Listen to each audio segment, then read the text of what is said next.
Namaskar and welcome to Sunset Television. I'm Vishal Dahiya and you're watching our show In Focus, where we take a detailed look at national and international important issues. Today, we're going to talk about space economy now. On India's G20 presidency, ISRO is organizing the precursor event for 4th Space Economy Leaders Meeting with the theme towards a new space era. And by era, it means economy, responsibility, and alliance.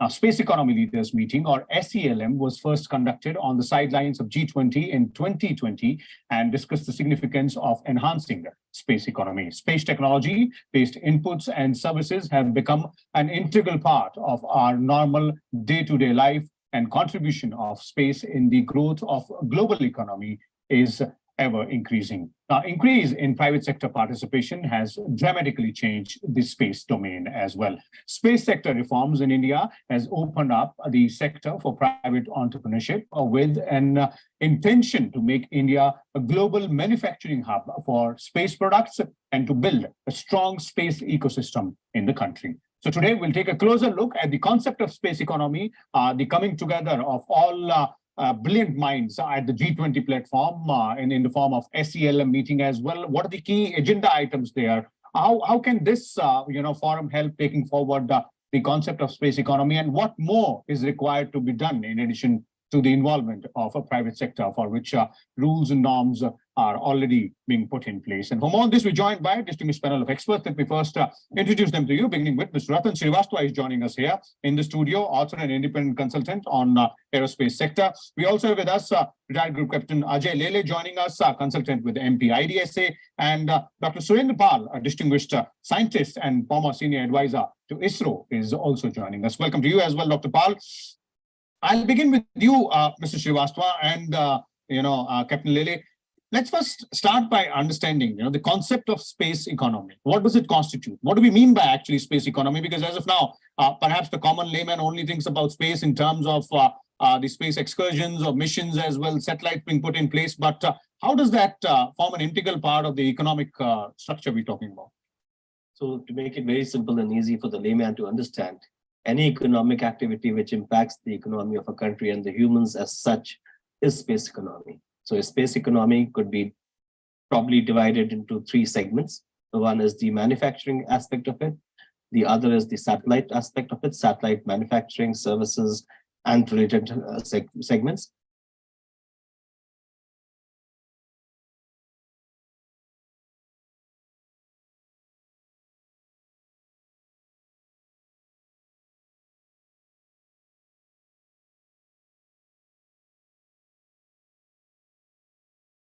And the third is the consumer services, such as geolocation, Google services, for example. Okay. They are all related to consumer services. And within this, you will have probably more segmentation in terms of primes. For example, an Ariane space or Lockheed Martin or ISRO as of now is a prime, but it's also a space agency. Then you have the tier 1, the tier 2, and the tier 3, and so on, just like any businesses divided into. Having said that, the space economy as such and its contribution to the GDP of the countries that it is operating in G20 is a relatively new concept. It's not something which has been there for ad infinitum, because space as such was opened up to the private sector very recently, even in the West. So this is a new subject, this is a new concept, and this has been taken up by G20 as well as other countries which are spacefarings, and that's why it's called the Space Economy Leadership. SELM, Space Economic Leadership Meeting as well. We'll come to that aspect also as to why that is important. But Captain Lele, from your views, what are the current trends when we're talking about space economy? All issues which are really important there. See, as far as space economy is concerned, it's a very large field. There are various aspects which are associated with it. One is that you provide satellite launching services, like India is doing since the year 1999 onwards. Then you provide data services. That means you can share the data. Today, there is a conflict which is going on in Ukraine. Private players, particularly the commercial actors, are providing the satellite data to them. So the data is another service. The third service is satellite manufacturing service. Satellite manufacturing service is also there for quite some time. If I'm not wrong, in the year 2008 and 2010, along with EADS, Astrum Europe, India has, the ISRO has basically launched 2 satellites which were made by ISRO. So we are at the business of a space economy for quite some time. Then if you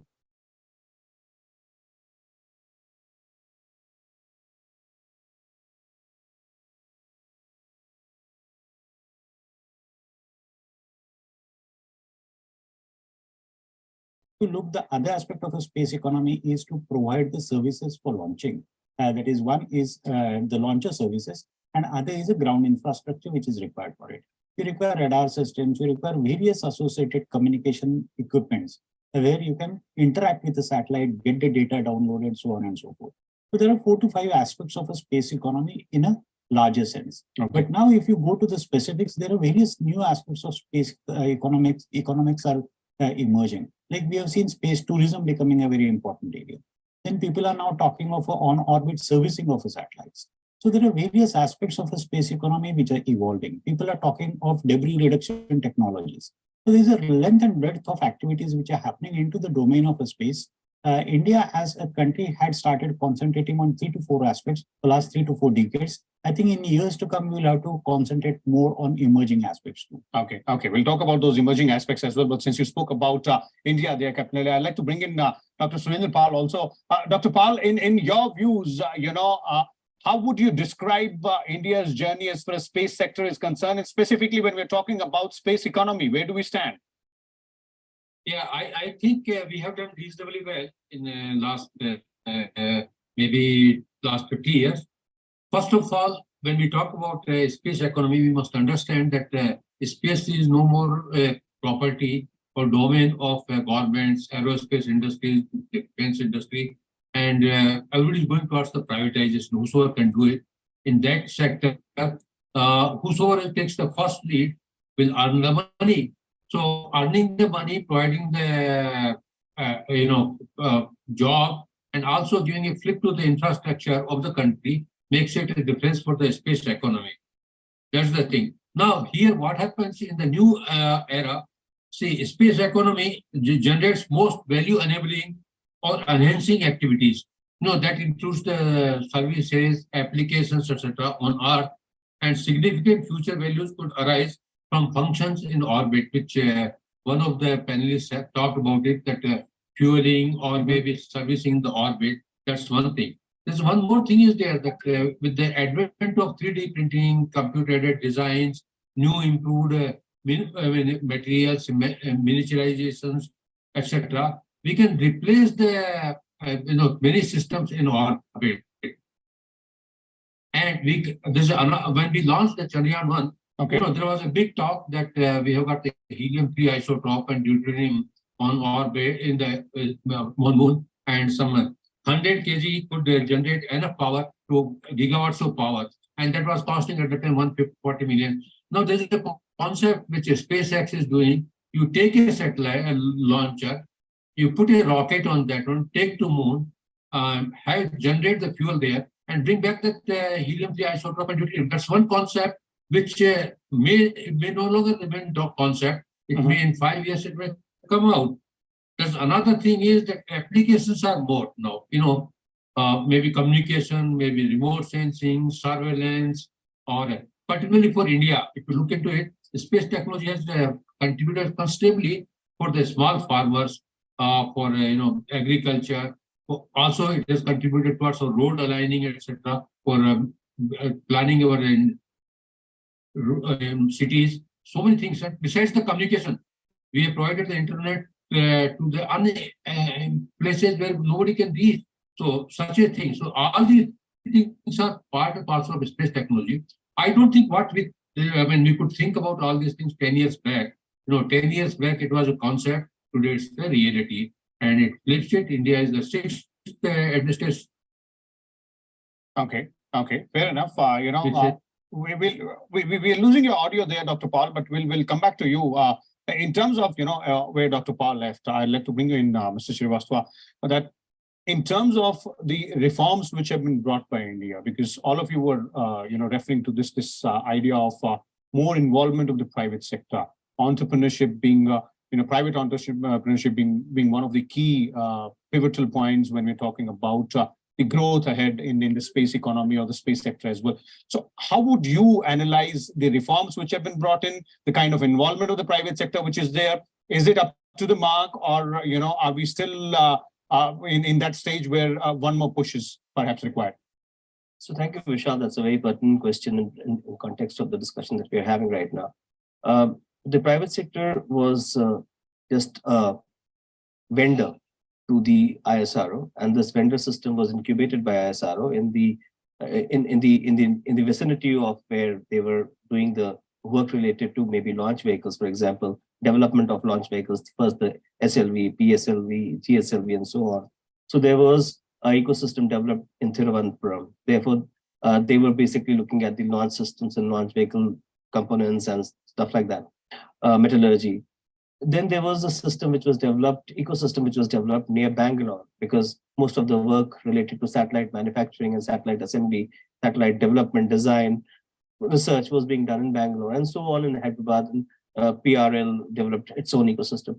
But this was just the beginning of involving the private sector as a vendor. They were not doing anything more than that. For example, they were not contributing to research, or they were not doing joint development of systems and stuff like that. Okay. So gradually it was seen that if we have to bring in the benefits of space to the common person in India, to the common man in India, we need to bring in private players as well, because everybody has a role to play. ISRO, being a space agency, has a role to play. The role of private sector as an enabler, bringing in of capital, resources, technology, co-development has a role to play. At the end of the day, academia has a role to play as well, for let's say sponsored research into new areas. So when this reality became apparent, then the government decided to open the space sector to everybody, not only to the ISRO. And ISRO will welcome that because it helped them go faster into the aims and objectives that they wanted to achieve. So today we have a space policy which is been approved, as you know, probably it will take some time to be notified, wherein we have been delineated the role of ISRO, the role of NSIL as a commercial arm of the ISRO, the role of academia, the role of private sector, as well as the role of startups, which is extremely important in the context that we are talking about today. So private-public participation is the way forward if we need to bring the benefits of the space technology to the common man. As Dr. Surendpal said, internet is one of them. Direct-to-home television is another one of them. The role of MET in prediction of monsoons, and the role of observation satellites in coastal, oceanography, the role of surveillance satellites, and all these have a very profound impact on the daily lives of common people. And navigation, where will we be without having a navigation satellite? So this is all possible primarily because the sector has been opened not only in India but also globally. Okay. Captain Lele, when we're talking about India's space policy and then integration of all these elements, all these stakeholders, the private sector, the public sector establishments, the academia as well, because research and development is also a very key and important part. And there are, institutions which have done very important and very credible work in this area, but funds are required and then comes in the private sector. So how would you assess the policy and the role to be played by these components or these stakeholders and their integrated approach? I think we are at a right time in a history right now to make investments into the domain of a space. Because if you see globally, this is the time when people have started privatizing space more and more. Because for many years, we only knew that NASA is doing something. But a couple of years back, spaces came on the horizon. Now you got private players, they are basically in transportation or a tourism business, but Elon Musk is there. Then you got players like Blue Origin is there, then Virgin is there. So right now we are in the correct time in space, in history, where privatization is being pushed all over the world. Why this is getting pushed? For 2 to 3 reasons. One is that there are a tremendous amount of technological benefits which are emerging. Gone are the days where we were talking that internet will be only through the sea-based cables. Now you got SpaceX, which is doing their own experimentation. Then we got OneWeb, where India has launched 72 satellites. So now internet is becoming a more attractive thing to the space. So if you see the technology-wise also, we are in a correct time. And I think that's where India is now trying to encash it. Okay. Because technically speaking, if you see, India only controls 2% of the global space industry market. So we have to do much, much more. The target is to reach around 9%. Around 8 to 9%. That's what Chairman Iswat said. And I think that is possible the way the boost is happening. For all these years, if you see, the success of a SpaceX is being talked only as a success of a SpaceX. But you must understand that there was tremendous amount of hand-holding done by NASA. So today, ISRO is playing that role. Okay. Now, ISRO is doing a tremendous amount of a hand-holding for India's private industry. Because what happens is that as a startup, you can develop a technology. But testing facilities and all that take tremendous amount of a time to get developed, number one, and they're too costly to get developed. Okay. So you require a certain amount of a hand-holding by the main player. So now today, India's space is ISRO plus private industry. Okay. Let me bring in Dr. Paul on that. Dr. Paul, how is this collaborative approach between the private and the public sector in the space domain in India coming about? As in the challenges, of course, we would like to understand, but the opportunities also and the kind of work which has been done so far.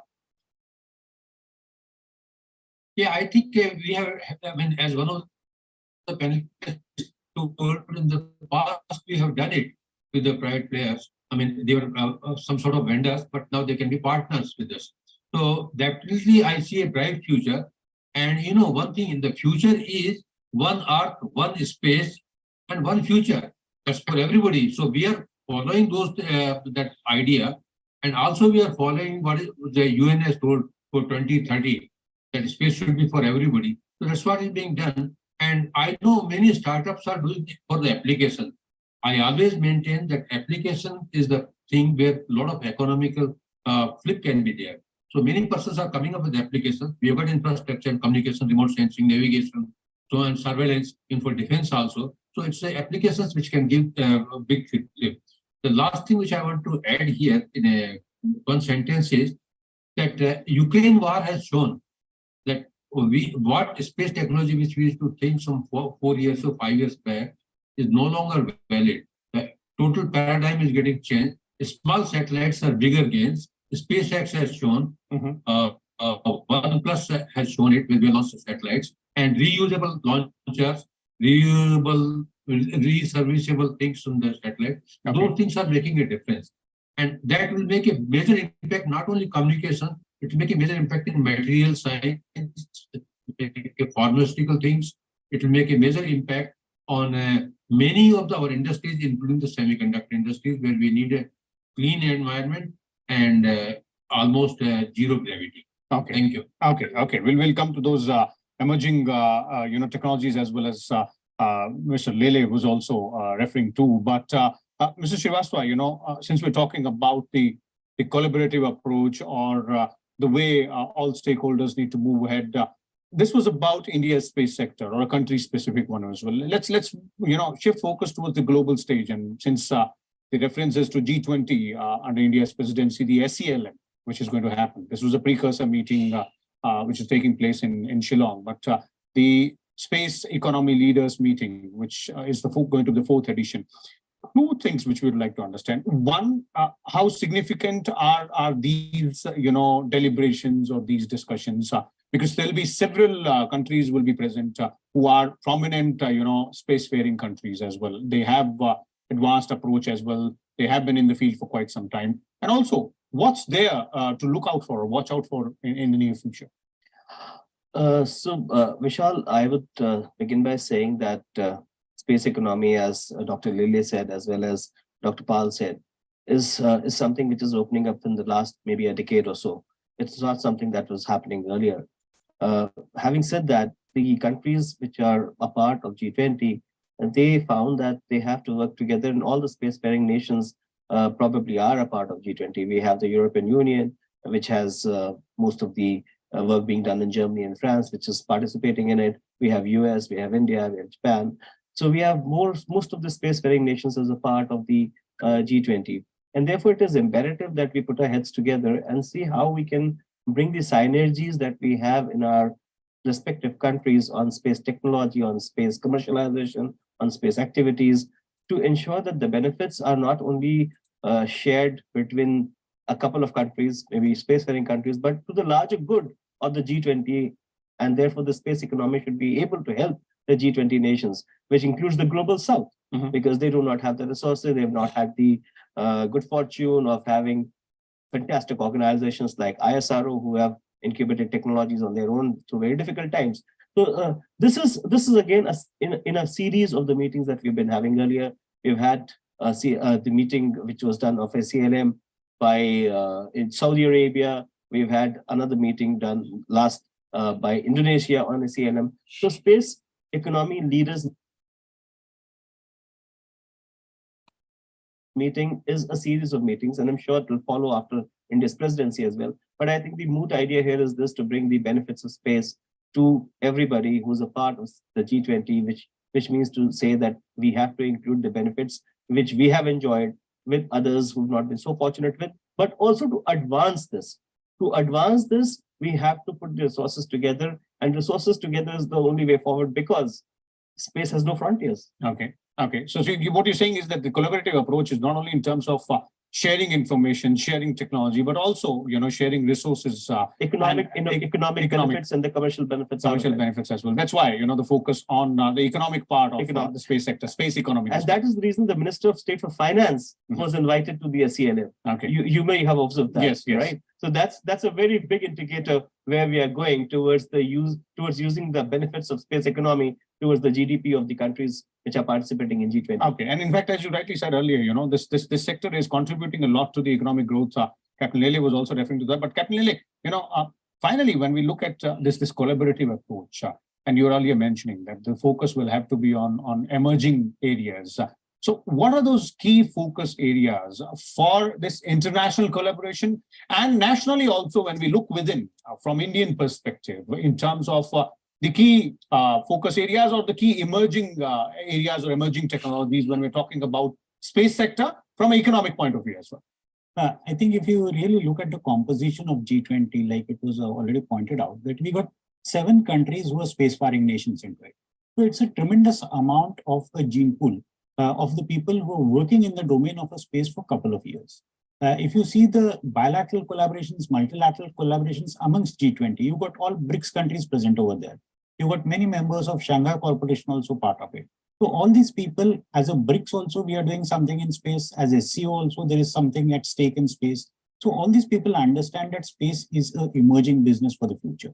Now, if it is an emerging business for the future, what is different than what was there in the past? So the technologies are different. Today, people are talking of 3D printing technologies. People are talking of new battery technologies.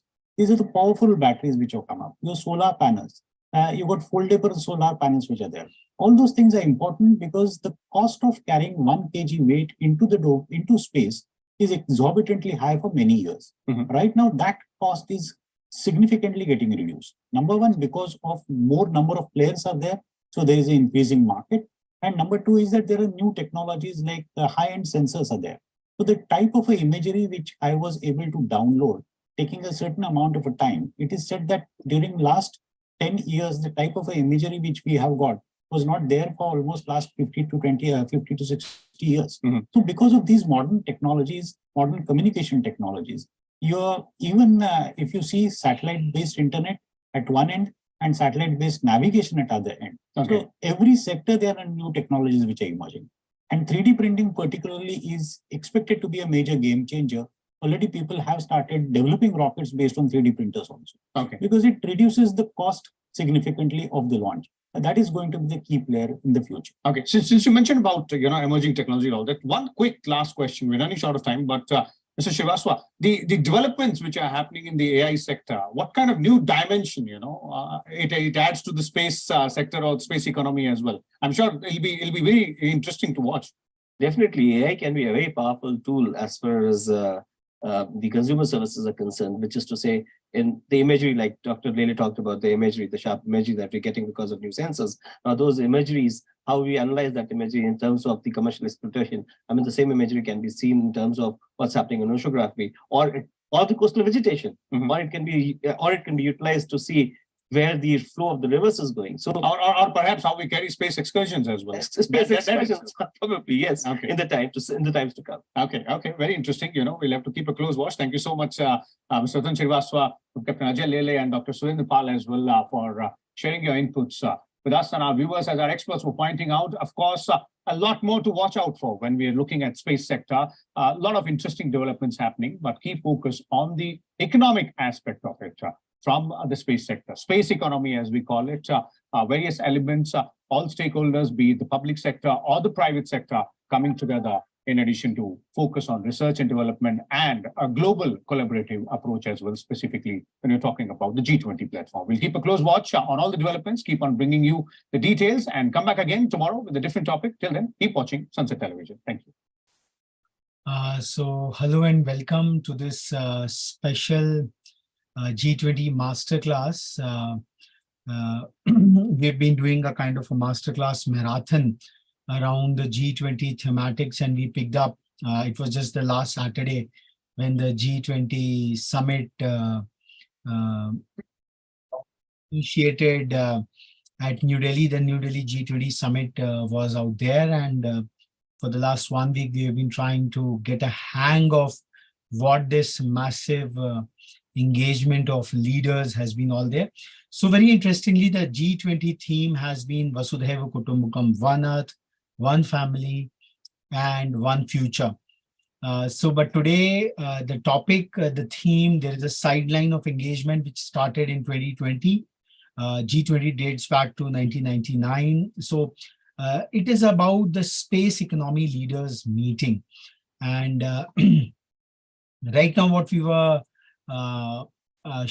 watching kind of a documentary from Sunset Television about the entire nuances of a space economy per se. There is a talk about blue economy, exploiting the wide, vast oceans for fulfilling the human needs. The earth, you all know that it has been exploited phenomenally, the minerals, all sorts of minerals. There's a talk of rare minerals, all kind of geopolitics which has been happening for this entire better half of the Industrial Revolution. So now there is a talk of space economy and what the major nuances of a space economy, apart from launching satellites and a lot of areas associated with the space, launching, satellite manufacturing, launchers, ground services. As we all know that there are 7 space-faring nations. Seafaring nations, we have all studied in history that how the seafarers of Vasco da Gama, seafarers of Columbus, of that Renaissance age, where the Pope had divided the earth into 2 halves to be exploited, to be colonized by one by Spain, one by Portugal, all kind of narratives we have it. So now the term of space-faring people have come. So from the early applications of remote sensing, from the early applications of communications, the satellite-based communications, the military uses it very, very well. The internet earlier was all space-driven. The VSAT links we used to see on the various ATMs and all that stuff.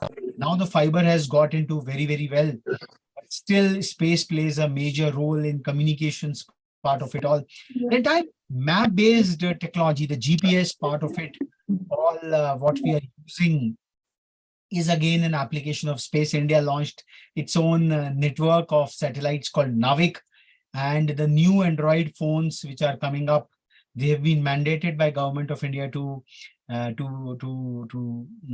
base their navigation systems on the Indian sovereign system of, I would say, the global positioning system we have.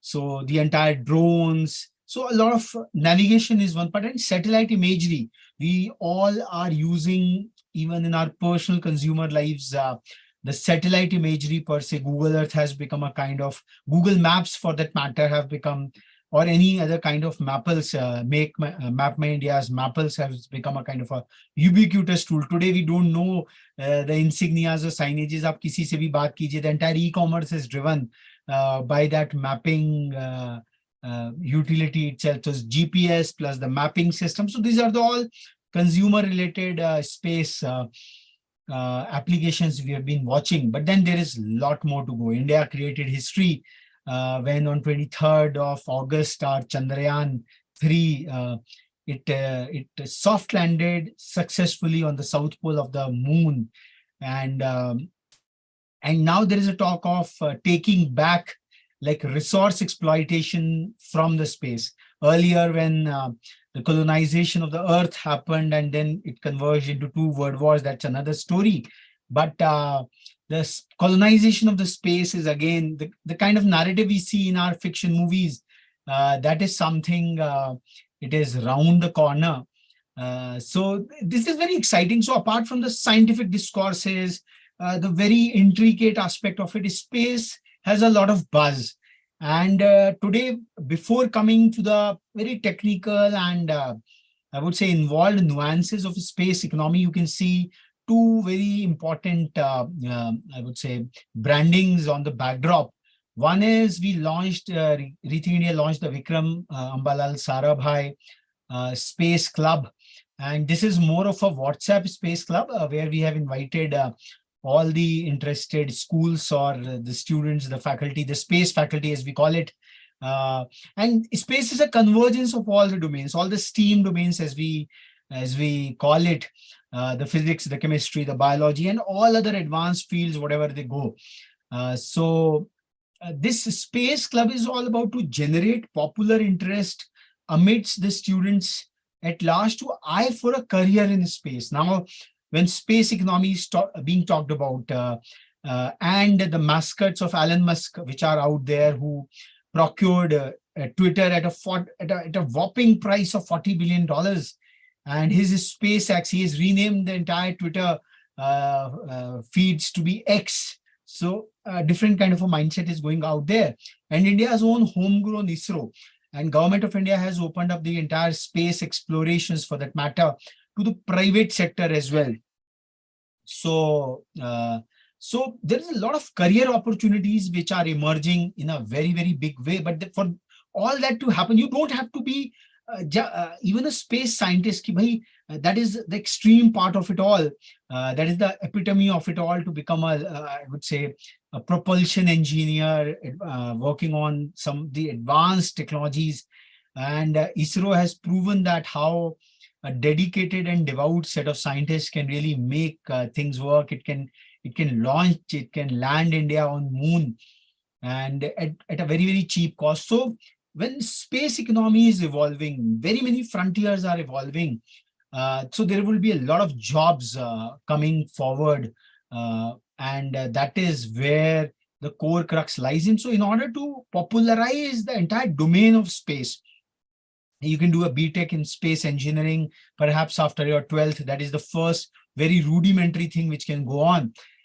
So we at ReTHINK India curated something called to commemorate, to make space popularized. And this is a G20 narrative also. There was a space economy leaders meet as well. So we converged both of them, and every Saturday we have planned to commemorate it as a space Saturday. To really bring about one or the other dimension of, I would say, space over there. And the coming 4th to 10th of October, every year it is celebrated as the Space Week globally. So we at ReTHINK India felt, in order to generate popular interest, why not to celebrate the Space Week ourselves? And we have thrown up a challenge, like the challenge of the G20 Sherpas, where we are asking the students to go through, pick up one of the Sherpa tracks, go deeper into it, and prepare their presentations. That's on the diplomacy part of it. That's on the leadership part of it. But then there is yet another, but the convergence has happened. So that's why we felt to share it across with you. So be a space student is the kind of a challenge, is a kind of an engagement we are looking for again, the students of 6th to 12th grades. And there are the whole week, the 7 activities we have curated, 6 rather. 10th of October is a kind of a felicitations, and you can be a space student by presenting a popular motion picture on space. So go through, find out there are a lot of space movies, the classical ones, the most modern ones, even the web series out there, which are which are showing us in a creative imagination format as to what the frontiers of space are all out there. So whatever mechanical engineering, whatever electronics engineering, whatever biomechanical stuff, everything, but the dimension of space brings further complexity to each and every aspect, what works within the purview of gravity. So pick up any of the movie and try to present it 10 to 15 minutes on 4th of October. That is the start of I would say the space week. And so it gives you a legitimate chance to the students to watch a lot of space movies, and you can have an excuse, I'm learning from there. So presentation has to, like, there will be a kind of a grilling, what you observed, what was your awareness, how could you appreciate the specific aspects of a space from there, cinematography, the lightning, how the earth was looking at. A lot of learning actually happens once you see consciously. Films have a great tool. They're a great tool. They're not just for entertainment. We at ReTHINK India call it as edutainment. And we run a very special community called Edu Films for that matter, and Dr. Surbi leads it. You have to become all, I would say,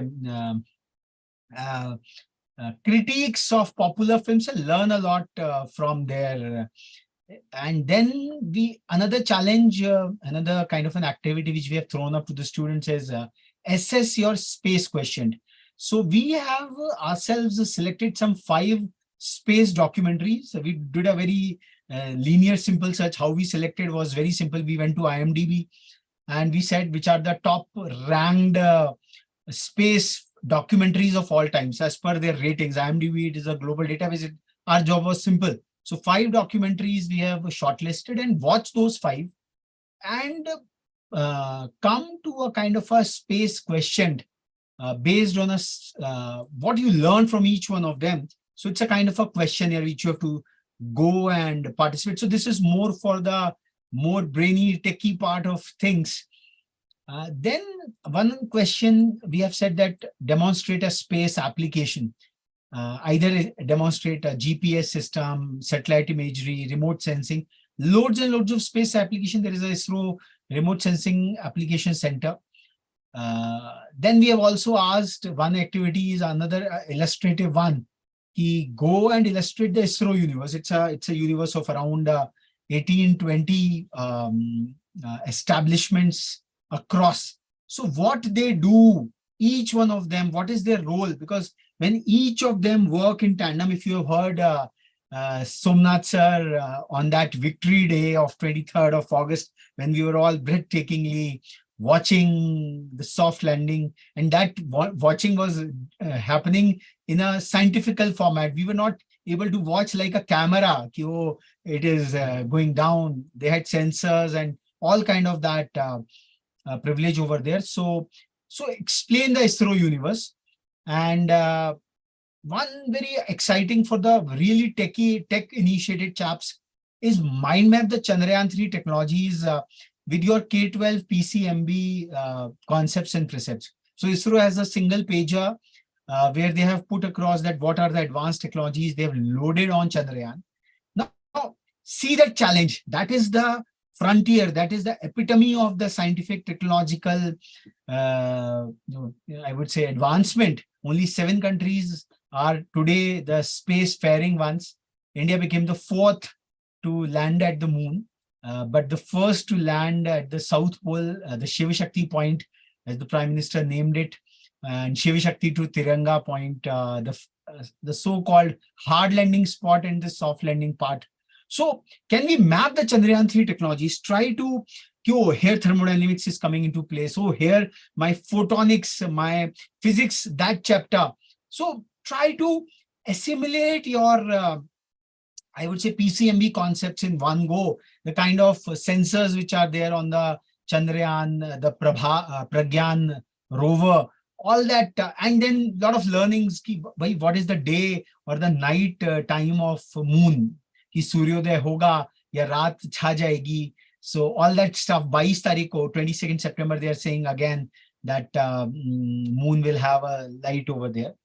And then we have also asked, if you are really so much in love with space, So find out the career pathways in space. Do your research, go to all kind of portals, Google Devta, but then from your perspective, what are the various career options you are seeing? Becoming an astronaut is one part of the story. Becoming a project director, like a lot of profiles have now come in the popular media. He has to have for 20 long years. And fortunately, this is for the, I would say, girl students across, because the mission to Mars, the space moms, as we call it, ISRO, is all about women scientists in a very, very profound manner. They have broken the glass ceiling phenomenally. So this is what the space student engagement, we felt ki it should come through. And now come to the, again, the boring, I would say, but not the boring, but the obtuse part of it. We were watching this small documentary produced by Sunset TV before the formal start of the program today. You can watch this, and there is a very small teaser film, Forging the $1 Trillion Space Economy, just to give you a primer as to what space economy is all about. Let's watch this 3 minutes, 20 seconds video once, and then we move forward. My name is Thorsten Hoffmann. I'm an award-winning filmmaker and entrepreneur. Guys, I think you want to have it on this frame. I cover emerging technologies, show you how $1 trillion industries are forming around them. Today, the space industry seems to be really taking off. And trust me, it's way bigger than just Elon Musk. There were headlines. New era, private industry is going to lead the way. No, they're not. So allow me to whirl you around the world, catapult you into orbit, and to hurl you through space. You ready? The new space race isn't just propelled by governments. Hundreds of companies are competing. SpaceX were the first private company to put a satellite in orbit. We were the second. My mom's being an astronaut. Meet the next generation astronauts, the faces of new space. So you're literally a rocket scientist? Yeah. A CubeSat can be as small as this. Launching into space for, say, $100,000 or $200,000. So why is this guy spending $2 billion on 3 huge satellites? Okay, one question. Are you crazy? No. The sky is now full of tiny spies. This is creating $1 trillion market opportunity. The list is really endless. Helping to combat climate change and geopolitical enemies alike. When Putin said he was going to withdraw, we caught him building a bridge between Belarus and Ukraine. And everyone was like, okay, perhaps we don't believe you, Mr. Putin. Dying satellites can now be saved. I deorbited dozens of spacecraft. We don't have to do that anymore. We don't have the right to make mistakes because it would be fatal. But debris puts it all in danger. This is kind of scary to think about something like this re-entering and like maybe hitting a populated area. Nobody cleans up after you in space. Turns out, That's going to change. Maybe someone is already building a space hotel like the one I read about as a kid. This is happening. We are building a space station. And we use that inedible part of the plants to feed the insects, which create the substrate for the mushroom. And reimagining sustainability. It came to me that my role and purpose is to help save the DNA of Earth and spread light to the stars. Why? And by the way, why is NASA awarding grants to the 2 richest men on the planet? I was prepared for that question. The really interesting thing about the space industry is the sky is not the limit. If the public does not see the value of this, immediately, I will work to ensure that they do. Roger that. Let's meet those turning science fiction into science fact.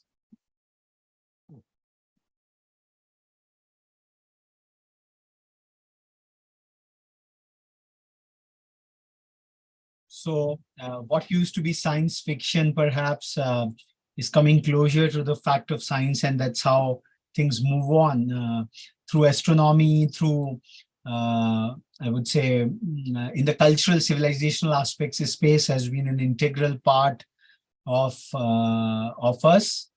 So there was a space economy leadership space economy leaders meeting under the aegis of ISRO. So it's a forum under G20 which encourages discussions on the ever-increasing contribution of space activities and partnerships in the growth of the global economy while ensuring sustainability of the outer space. So one of the bigger applications like satellite imaging, we said, it's about monitoring developmental projects as well. Spying has been very, very important. And while India acquired her nuclear power, like we have seen that graphically in the motion picture Parmanu.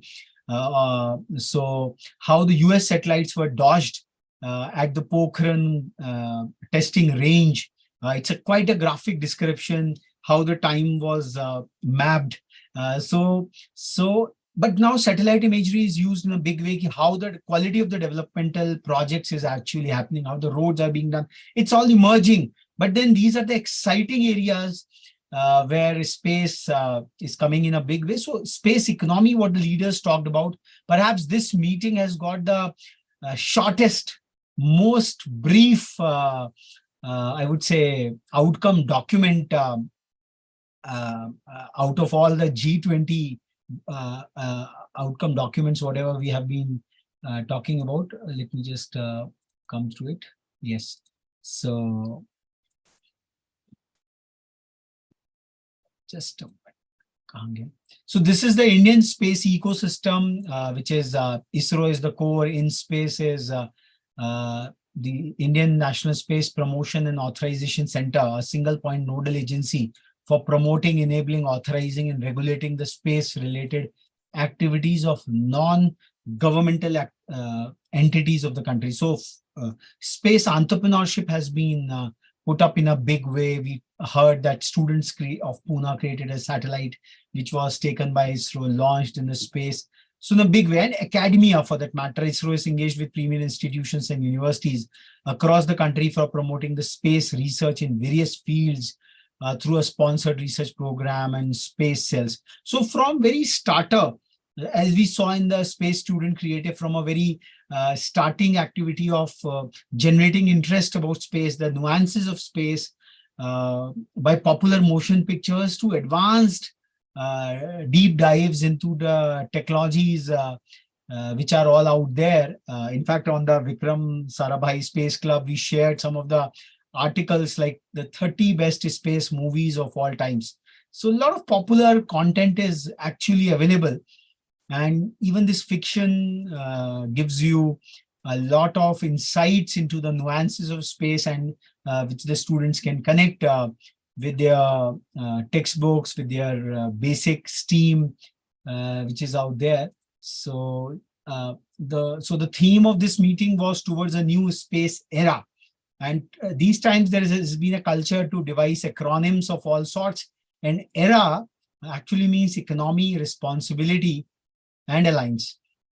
So how the global economy will be working towards it, the responsibility across various areas like space debris, where it will fall, because space knows no frontier. So one Earth, one family, one future. The future is the space. That is what keep beyond Earth, going over there, going to deep explorations. Aditya L1 is there in the deep space. So that is all out there.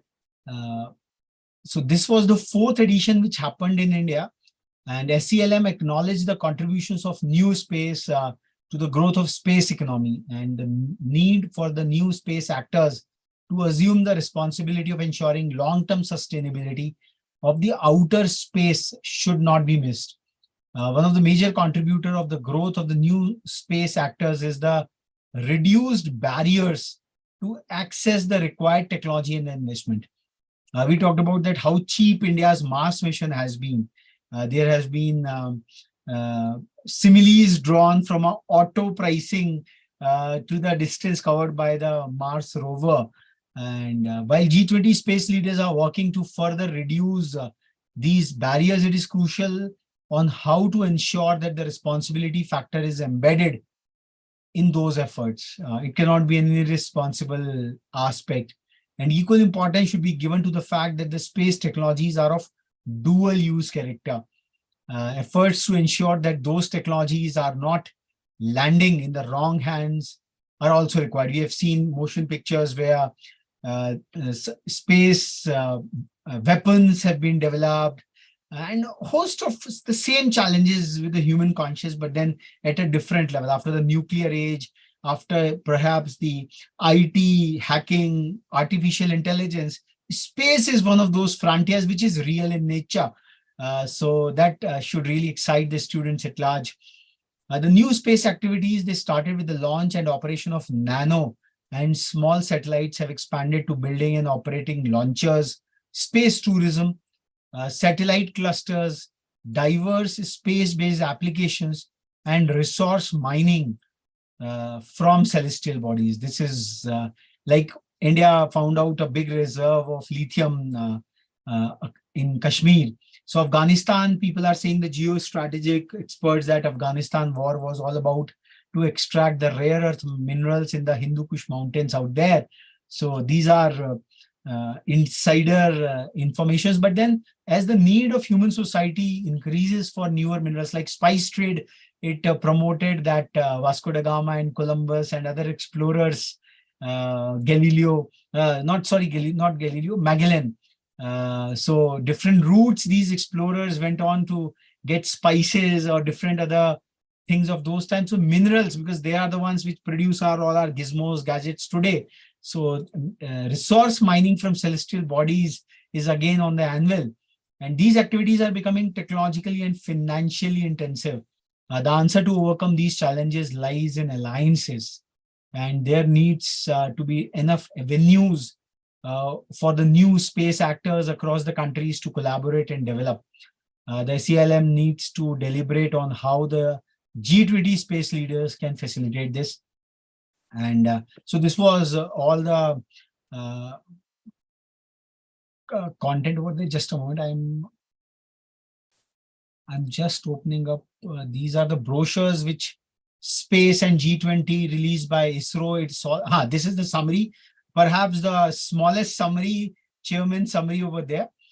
So they say economy, recognizing the important role of space economy with the global economy. The delegates discussed the potential to continue space economy leaders meeting in order to consider conducive policy. It's very initial stage, very inception stage. It's just the 4th edition. But then, yes, they have all started well in time.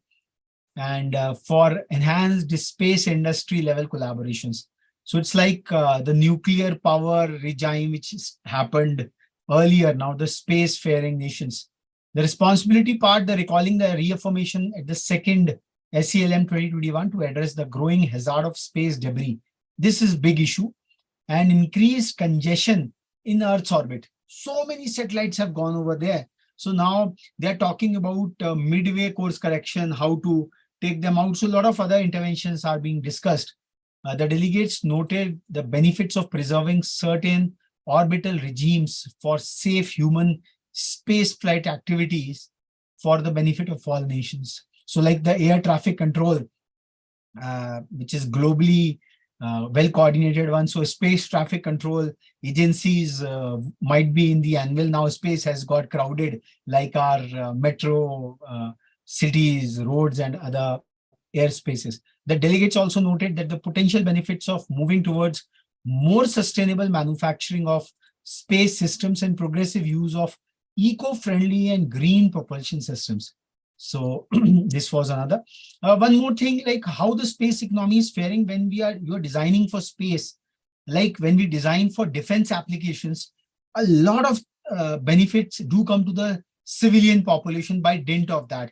How to project 1 kilogram of matter in space needs to make it lighter and lighter. So all that research which goes on in advanced material, Professor Dr. APJ Abdul Kalam used to say that the Baisakhis, which the handicapped kids are now having, it's made of a very, very thin, very, it's a defense grade, it's a space grade material, which is that alloy, that special alloy, which has now come to the help of the common populace. So even if we go out of our mother earth, go for space tourism, all that stuff, so all the scientific and technological advances which the humanity would be making, it has got terrific, like soldiers used to have, wear this quick food came into being ready to cook, the MTR meals and all that stuff. So DRDO labs were working as to how we can produce food for our soldiers at Siachen at very remote position where you just pour the hot water.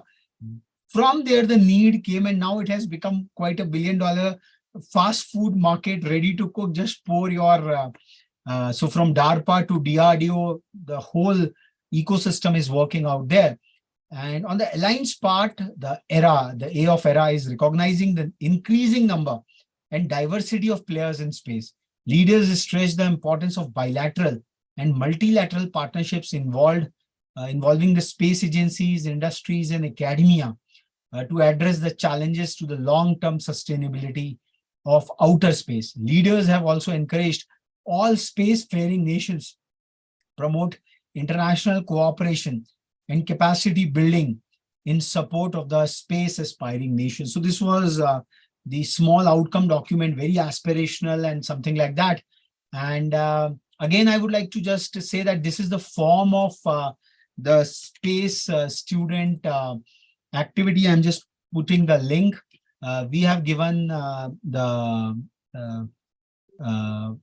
there is a group out here which you can join, which the students can join to pose their queries and questions regarding the space student activity. And these are the 5 films: Unknown, Cosmic Time Machine, 64 Minutes, Cosmos, Possible Words, One Strange Rock, Voyage of Time, and Zero Gravity. So these 5 films, 5 documentaries, these are documentaries. We understand the distinction between them. And in order to demonstrate a space application, the students can visit. And the restriction is kids have to choose just one. It's a singular activity. They should choose just one, not more, because otherwise that's the time they can invest. So these are the kind of various space applications out there. So let them understand that these are the 5 categories: communication and navigation payloads, Earth observation payloads, communication and navigation applications, Earth observation applications. Then there's a talk about exploratory sciences. So let's get a hang about space science, the formal terminology, and learn from the leaders. And ISRO, Madam K. Rekha was there in one of the roundtables soon after 23rd August. We had concluded, and she said that ISRO is just an email away.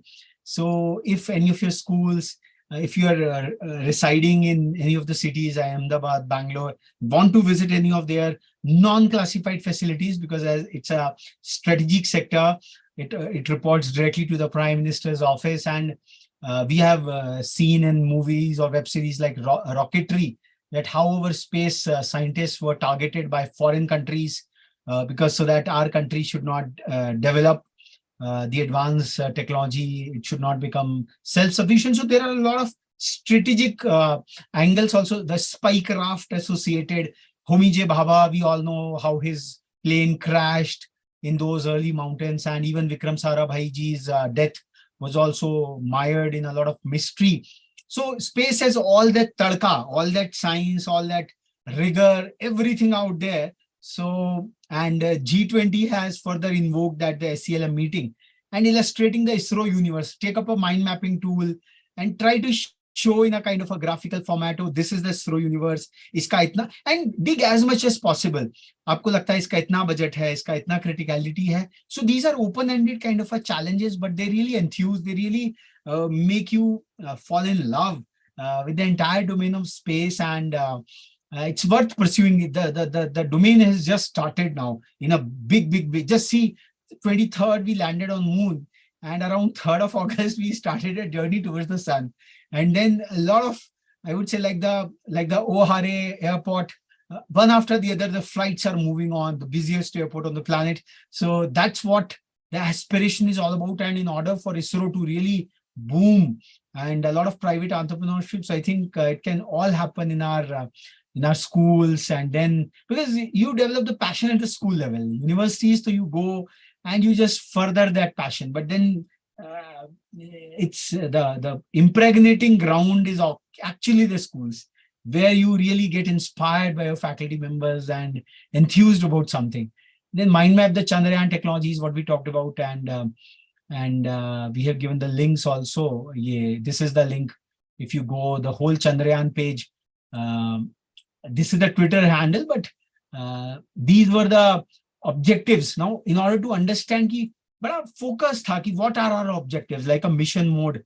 And then they had several advanced technologies were there in the lander, altimeters, velocimeters, inertial measurement. So your physics class can really become interesting. Maybe the honorable physics faculty can really prepare a bit or just have an open discussion. Har cheez prepare karke nahi aayi jati hai. Every classrooms are now internet connected. So yeah, discussion has to be pursued. So they had their parameters. Mission life was 1 lunar day. 1 lunar days, 14 Earth days. So big data point for all of us. Landing site was, these are the latitudes, and then all kind of technical literature. So we want the kids who are picking up to understand this, at least familiarize with these technologies. So these are the lander payloads, rover payloads, propulsion module payloads. So just try to get a very initial understanding, awareness, ki how they, oh, this is how the orbit happened. So very self-explanatory areas, I would say. And then explain the career pathways in space. That is what we said, that I can become an astronaut, I can enter. ISRO ka kab joining hota hai, and through ISRO, how can I go to maybe the European associations. So people, this can be one career path as well, going through ISRO. And people have come from very, very humble universities. In fact, they say that IITs contribute only 2% to the entire ISRO scientific payload. So the big institutions are not contributing much to the national self, I would say sovereign self-sufficiency, if that is on the cards. So much so far, I think for this G20 masterclass on space, we would really encourage that students really aspire to become a space student. At least pick up this first activity, I think, which will not hold you back anywhere. And that is watch as many space movies as possible, popular motion pictures on space. So that will really infuse you. Star Wars, fine. We have been watching it at an old age, but then some of the newer stuff which has come over there. So I think I will rest it now. Dr. Surbhi, if you have comments and if any of our viewers, you want to come in. And also last Space Saturday, we had released कि भारतवर्ष में बहुत सारे planetariums हैं. We had released their list. I'm just copying it. Just a moment. I'm attaching it here also. Yes. Visit to a planetarium. Planetarium is of the recorded sky. There are a lot of apps also, because space technology moving is fine, but then falling in love with the celestial bodies, understanding their movements a bit, perhaps that is the first step going out there. So let me just, so visit to a planetarium. And now a lot of live observatories have come into place for the popular domain. Starscapes is one group which has established very high resolution cameras. I would not cameras, they are telescopes. And we had the privilege to watch at their first at Kausani, the Thele Pe Himalaya place. And what a view of the night sky, the nebulas, the constellations. That day the moon was bright, so it was like a so real life. We could see Jupiter, the Euclid rings, the Euclid moons. We could see the 4 of them, and the rings on Jupiter. We could see the Shukra, Mercury, Venus. We could see Venus with that telescope. And so if possible, do conduct a kind of an edu retreat or a trip to one of these hilly destinations, because that's where the night sky, the light pollution is not very much out there. Planetariums are a great head start. These are around 48, 50 across the country. There might be some planetarium near you. So these can be the starting points. And the whole idea is to create space leaders, because from a space student, we will have the space scientists, the space engineers, the space lawyers. Now, SCLM would now gradually move in, when the trade negotiations will go, what kind of powers, like maritime space, the sea has a lot of advanced rules because sea was the first mode of movement. So space movement would have a lot of lawyers, a lot of MBA programs would be coming gradually over there. So if a kid is in class 6, so he has 6 long years, and then this means end of this decade, 2030 or so. So I think space presents to that kid, I have to get somewhere or the other in the space dimension. So I think this is a lovely activity, and we felt like commemorating the Space Saturday by juxtaposing the space economy leaders meeting. And let's watch a short video from ISRO itself as a tribute ki bhai ISRO and Bangalore. So this we will play this one. Glimpse, no, not the glimpse of the precursor. Let me just, sorry. Space and Bangalore. Let's watch this.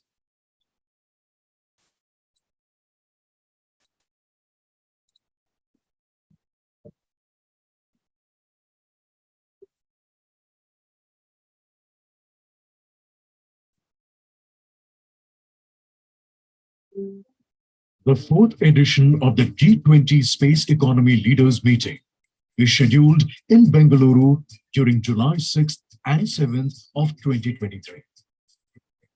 Bengaluru, in general known as the Silicon Valley of India, has route-level linkages with India's space program, with the presence of multiple institutions of Indian Space Research Organization, space industries, R&D institutes, space startups, etc. The major ISRO centers located in Bengaluru are the Secretariat of the Department of Space and headquarters of the Indian Space Research Organization, UR Rao Satellite Center, the lead ISRO center for realization of all of ISRO's satellites, houses the state-of-the-art facilities for the design, development, assembly, integration, and testing of communication, navigation, Earth observation, and space science satellites. Laboratory of Electro-Optical Systems, LEOS, dedicated to the design and development of electro-optic sensors and optics for spacecrafts. ISRO Telemetry Tracking and Command Center, ISTRAC, providing 24/7 tracking support to ISRO's Earth observation satellites and interplanetary missions. ISTRAC also houses the 32-meter Indian Deep Space Network antenna for communicating with interplanetary missions like Chandrayaan, Mars Orbiter Mission, etc. Liquid Propulsion Systems Center, LPSC Bangalore, focuses on the design, development, and realization of satellite propulsion systems. The lead center for India's human spaceflight mission, Gaganyaan, Human Space Flight Center, HSFC, is also in Bengaluru and is developing the required technologies and systems. The commercial arm of the Department of Space, New Space India Limited, NSIL, is headquartered in Bengaluru. At a 3-hour road travel distance from Bengaluru is the Master Control Facility, responsible for monitoring and controlling of geostationary satellites. Among the centers other than ISRO, the Aerospace Division of Hindustan Aeronautics Limited is dedicated to the manufacturing of space-worthy hardware for India's growing space programs. It has the expertise to realize large-size aluminum alloy riveted structures, welded propellant tanks, light alloy structures for ISRO's launch vehicles, etc. Anant Technologies, Centum Electronics, Alpha Design Technologies, and many others with ISRO's partnership have gained capabilities and capacities to design and develop space systems. Bengaluru is the home to Indian space startups like Pixel Space, Bellatrix Aerospace, and Astro. Premier academic institutes like Indian Institute of Science, IISc, Indian Institute of Astrophysics, Raman Research Institute have also contributed to the development of India's space capabilities. In summary, Bengaluru is filled with ISRO centers, space industries, space startups, and academic institutes, and thus deserves to be the most suited location for the Space Economy Leaders Meeting for heads of space agencies and space industries from G20 and invited countries to visit and explore collaboration opportunities. The Space Economy Leaders Meeting provides an ideal opportunity for planning a visit to Bangalore. So with this, we conclude today's masterclass, and I will request if any of the participants have any comment, have any question, query, you're just most welcome. Please open up your camera and we can take it forward. Yeah, please. Ritu Noharia ji, Magima P ji, Arpita Barik ji, anyone?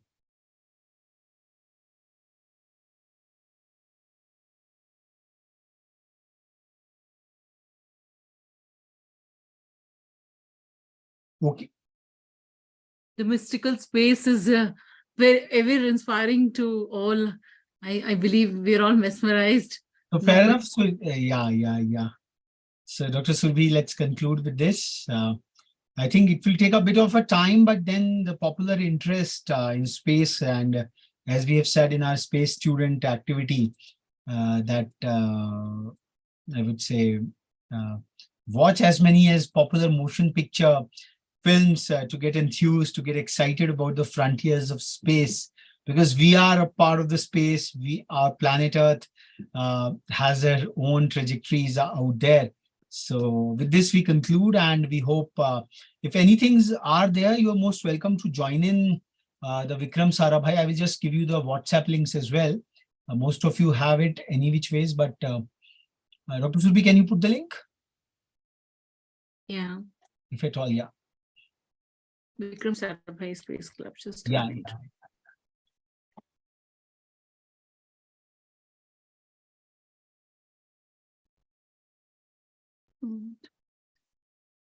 I think. Okay, no worries. We will send it to the participants any which ways on the Zoom link so they can hand it over. So thank you so much for being a part of the Space Saturday. And just putting the link here. Yeah, just put it. Yeah.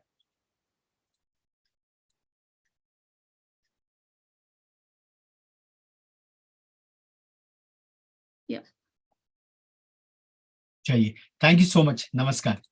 Namaskar.